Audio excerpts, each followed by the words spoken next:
আস্ত গাছের ভেতর থেকে বের হচ্ছে ধোঁয়া, বিস্ময়করভাবে ভেতরে জ্বলছে দাউ দাউ আগুন, যেন গাছের ভেতরটা পুড়ে ছারখার হয়ে যাচ্ছে।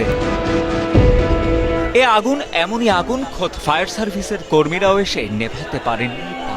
তাজা গাছের ভেতরে আগুন জ্বলার খবর চারদিকে ছড়িয়ে পড়তেই দূর দূরান্ত থেকে এসে ঘটনাস্থলে ভিড় করছেন শত শত উৎসুক জনতা। এলাকায় সৃষ্টি হয়েছে ব্যাপক চাঞ্চল্যের। আগুনটা যে কিভাবে ধরে এটা তো আমরা বলতে পারতেছি না। এখন তো নিচে হয়তো বা অনেকে যে খড়কুটা ফেলে, এখন ওখানে আগুন দিয়েছিল কিনা মনে করতেছে অলৌকিক একটা ঘটনা বা একটা দাবানল সৃষ্টি হয়েছে এখানে, যত সম্ভব বোঝা যায়।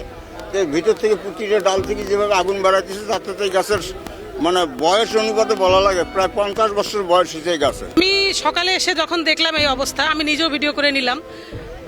নিয়ে অনেকে আবার বলতেছে যে আসলে এগুলো মানুষের লাগানো আগুন, কারণ এই গাছটা অনেক পুরাতন, তো অনেক পুরাতন গাছের দেখা যায় যে বাইরে গাছপালা অনেক, কিন্তু ভেতরের অংশটা অনেকটা শুকায়ে গেছে। শুকায় যাওয়ার কারণে আগুনটা হয়তোবা বিভিন্ন কাণ্ড দিয়ে বের হচ্ছে।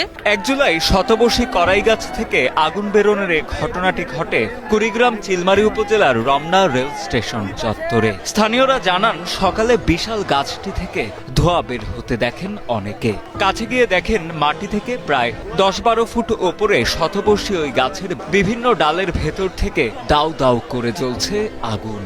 সে সময় এলাকার লোকজনের পাশাপাশি ফায়ার সার্ভিসের কর্মীরাও সেই আগুন নেভাতে ব্যর্থ হন। তবে কিভাবে এই আগুনের সূত্রপাত তা খতিয়ে দেখার দাবিও জানান এলাকাবাসী। আগুনের একটা কুণ্ড, মানে ওই ভাড়ার আগুন, যেমন আমার দরজা খুললে যখন আগুন দেওয়া যায় না, ওইরকম তন্দুরের আগুন। এই গাছের সাথে আমার সুসম্পর্ক, মানে আত্মা বেতাত্মার সম্পর্ক। আমাকে এখানে দিনে 24 ঘন্টা অতিবাহিত করা লাগে, কিন্তু আমি তো কল্পনা করতে পারতেছি না এই আগুনটা কিভাবে আসলো, কিভাবে লাগলো। এর আগে এখানে মেথরেরা ছিল, তখনও তো এরকম অঘটন ঘটেনি। ওরা তো এখানে সাথে ছিল, ঘর লাগা ছিল।